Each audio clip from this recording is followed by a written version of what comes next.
Мен осы сәттен пайдаланып, мектептерде өлкетану пәнін оқытудың тиімділігі туралы өз пікірімді айтқым келіп отыр.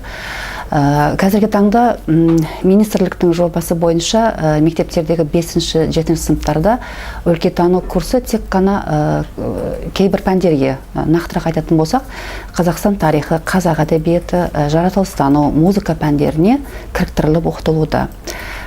Сонымен қатар жоғары сыныптағы 10-11 сыныптарда гуманитарлық бағытта оқитын сыныптарда да осы өлкетану курсы факультатив есебінен оқытылуда.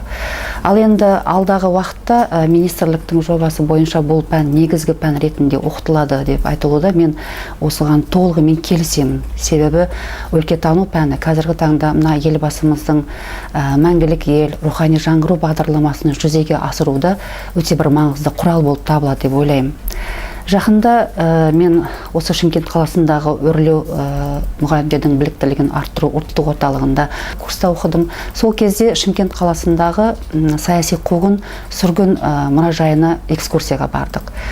Сол жерде мен алған әсерімнен кейін мен мынандай қорытындыға келдім. Біз тарихты сабақтарда оқығанмен, тарихи тұлғалармен сабақ кезінде танысқанмен, тарихи оқиғаларды кітаптан оқығанмен, оны сол уақыттың, сол тарихи оқиғалардың куәгерлерін, суреттерін болып көріп, олардың жазып кеткен хаттарын көріп, мұражайға барған кезде сол барлық оқиға көз алдымнан өтіп, өте бір күшті әсер алдым, көзімнен жас шықты.